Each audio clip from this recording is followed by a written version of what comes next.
I think so much of what I love about the Staunton Festival can be illustrated better by an example than by talking in abstractions. So I'm just gonna talk about a piece that I wrote for the festival kind of early on in my time at the festival. This is a piece from July 2014 called The Bad Child's Book of Beasts. Here's that cover with the dodo on it. This was a piece, just a song cycle, a piece for voice and piano that I played piano on for the premiere, and that was composed directly for the contralto Sarah Kudin, who's such a good friend of mine and such a Staunton Festival favorite performer. And I think in so many ways this piece shows the kinds of challenges and rewards of being a composer in residence at the Staunton Festival. The challenge here was to write a piece of music that had an animal theme and that preferably would involve some humor and that would be lighthearted and fun. And I went hunting for texts for these songs and found this lovely selection of poems called The Bad Child's Book of Beasts that was published in 1896 by the poet Hilaire Belloc. As I was reading through these poems, one of the poems really stood out to me, and it is the one that's on the cover here. It's the dodo, and I'll read that poem to you now. The dodo used to walk around and take the sun and air. The sun yet warms his native ground. The dodo is not there. The voice which used to squawk and squeak is now forever dumb. Yet you may see his bones and beak all in the museum.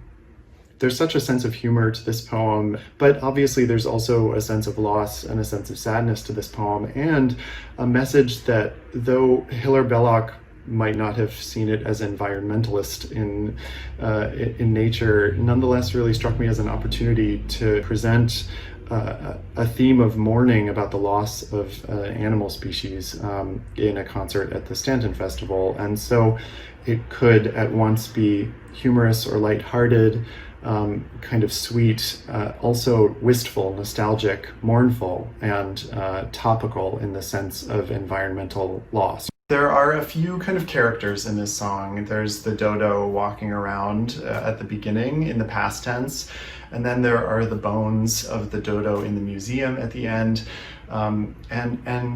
So I wanted to at first create a sense of continuity, of life, of kind of brightness in the song, and then create a sense of kind of glassy stillness, that stillness that comes from bones in a museum, and the kind of sadness of dissolution of life that happens when a species goes into extinction. And so one of the ways that I tried to create that sense of continuity at the beginning and in the song is just by creating an alternation between two different notes, G and A. That pattern, just two notes alternating back and forth, goes through the entire song until we get to that moment where we realize that the dodo has gone extinct at the end. And at the beginning, the piano plays a nice lilting melody above that G-A alternation two-note pattern. And that, to me, was the kind of life, the joy of life and of living, of the animal walking around in nature.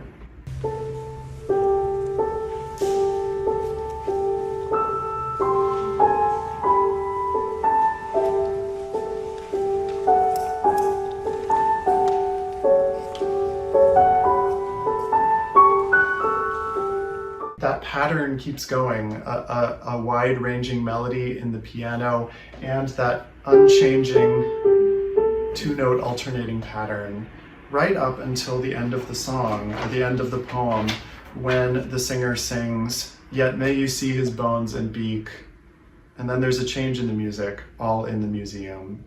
And here we get no longer this continuous thread of life, but the music pivots and turns towards something, again, more glassy, more bone-like, and slightly colder in its sound, a little less comforting. We get this strange kind of glassy progression.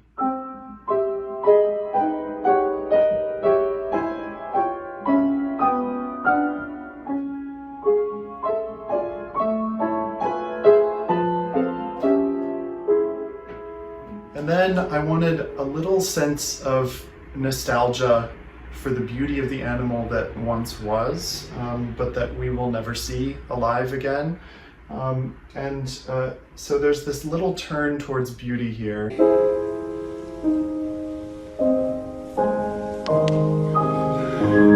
And then it dissolves.